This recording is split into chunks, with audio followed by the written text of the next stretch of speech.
बिस्मिल्लाहिर्रहमानिर्रहीम। Dear students, आज हम यूनिट 21 न्यूक्लियर फिजिक्स का सेकंड लेक्चर पढ़ेंगे, जिसमें हमारे पास 3 टॉपिक डिस्कस करेंगे। पहला हमारे पास है रेडियो एक्टिविटी, दूसरा हमारे पास होगा हाफ लाइफ, और थर्ड टॉपिक हमारे पास होगा interaction of radiation with matter.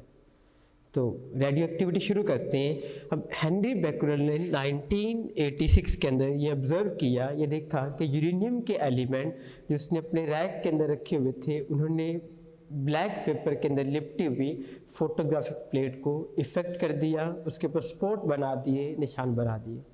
इसने इस चीज़ को दोबारा ऑब्जर्व किया, दोबारा एक्सपेरिमेंट के देखा, तो यहाँ से इसने ये चीज़ एज्यूम कर ली कि यूरेनियम एक ऐसा एलिमेंट है जो हर टेम्परेचर में, हर प्रेशर में रेडिएशन एमिट कर रहा होता है और इनविजिबल रेडिएशन एमिट कर रहा होता है। तो फर्दर हमारे पास मैरी क्यूरी और पेरी क्यूरी, इन दो साइंटिस्ट ने भी नए एलिमेंट दरियाफ्त किए, जैसे पोलिनियम हमारे पास आ गया और रेडोन आ गया।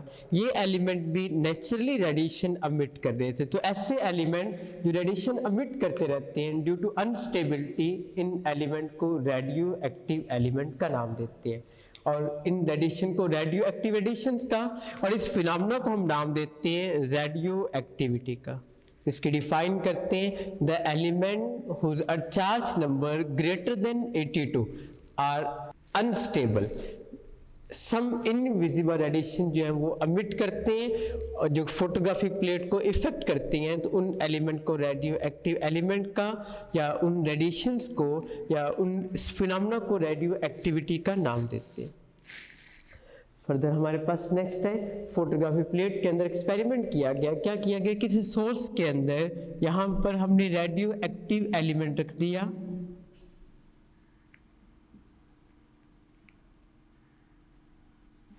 और फर्दर हमने इलेक्ट्रिक फील्ड अप्लाई कर दिया, सामने फोटोग्राफिक प्लेट लगा दी। यहाँ रेडिएशन जो निकल रही थी, कुछ पॉजिटिव प्लेट एनोड की तरह डिफ्लेक्ट होगी, कुछ नेगेटिव प्लेट कैथोड की तरह बेंड होगी, और कुछ रेडिएशन स्टे स्ट्राइक करगी। तो यहाँ से देखा गया, ये एज्यूम किया गया कि 3 टाइप की रेडिएशन निकलती हैं, उनको अल्फा रेज, बीटा रेज और गैमा रे का नाम दिया गया। जो नेगेटिव प्लेट की तरफ डिफ्लेक्ट होती है, मींस उन पे पॉजिटिव चार्ज था। जो पॉजिटिव प्लेट की तरफ डिफ्लेक्ट होती है, उन पर नेगेटिव चार्ज था।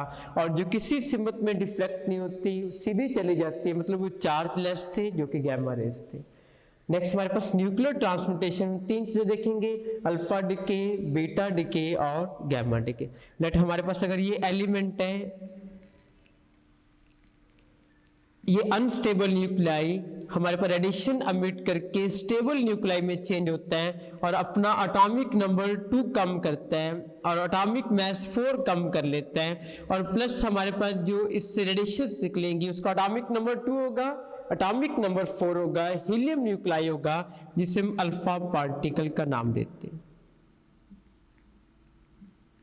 उसके बाद अगर एक ऐसा डिके होता है जिसमें एक एलिमेंट जिसका एटॉमिक नंबर Z था, एटॉमिक मास A था, वो अनस्टेबल से स्टेबल की जानिब बढ़ता है और अपना एटॉमिक नंबर जो है वो 1 बढ़ा लेता है और एटॉमिक मास उसका सेम रहता है। उसमें हमारे पास क्या आएगा, उसमें हमारे पास इलेक्ट्रॉन या पॉजिट्रॉन एमिट होगा, इसको हम बीटा पार्टिकल का नाम देते हैं। इस केस में क्या होता है, एक न्यूट्रॉन टूट के प्रोटॉन बढ़ा देता है, और चूंकि न्यूट्रॉन कम हुआ था तो एटॉमिक मास सेम रहा, बट एटॉमिक नंबर जो है वो 1 बढ़ गया। तो ऐसे डिके को बीटा डिके का नाम देते हैं। बट अगर एक अनस्टेबल न्यूक्लियाई हमारे पास था, लाइक ये X था, इसके पास बहुत ज्यादा एनर्जी थी, ये अनस्टेबल था, इसने जस्ट उसी एनर्जी को एमिट किया, ना इसका एटॉमिक नंबर चेंज हुआ ना एटॉमिक मास चेंज हुआ। तो इस टाइप के डिके को हम गैमा डिके का नाम देते हैं, गैमा रेज का नाम देते हैं, या ऐसा डिके हमारे पास गैमा डिके कहलाता है। नेक्स्ट हमारे पास है हाफ लाइफ। हाफ लाइफ क्या होता है, एक ऐसा अमल या वो टाइम जिसमें एक आधा एलिमेंट अपने आप को डिके कर लेता है, उस टाइम को हम नाम देते हैं हाफ लाइफ का। The period in which half of element decay is called half life of radio active element. Next हमारे पास हाफ लाइफ है, the period in which half of element decay is called life, half life of radio active element, और इसको T into 1/2 से represent करते हैं, यानी वो time जिसमें एक आधा न्यूक्लियोटाइड डिके हो जाता है, हाफ रह जाता है, उस टाइम को हम हाफ लाइफ का नाम देते हैं। सपोज अगर आपके पास 1,00,000 एटम थे और 5 मिनट के बाद वो हाफ डिके हो गए, 50,000 रह गए, अगले 5 मिनट के बाद 50,000 में से हाफ डिके होंगे, 25,000 रह जाएंगे, नेक्स्ट 5 मिनट के बाद 25,000 में से हाफ डिके होंगे और 12,500 रह जाएंगे। इस तरह ये वो टाइम 5 मिनट जो है वो हाफ लाइफ कहलाता है, जिसमें आधा एलिमेंट डिके हो जाता है। और एक एलिमेंट को मुकम्मल तौर पर डिके होने के लिए इनफाइनाइट टाइम चाहिए, वो मुकम्मल तौर पर डिके नहीं होगा। यहाँ पर हमारे पास रेशियो जो है del n proportional to minus n del t, del n is equal to minus lambda n del t, where lambda is equal to del n by n into t, del n by n is called fraction of decay atom, इसको पढ़ेंगे lambda is equal to fraction of decay atom per second is called decay constant, इसका unit निकालने में पर second बनता है, यहाँ lambda t 1/2 0.693 के बराबर। हम किसी भी एलिमेंट का डिके कांस्टेंट पुट करके उसकी हाफ लाइफ फाइंड आउट कर सकते हैं।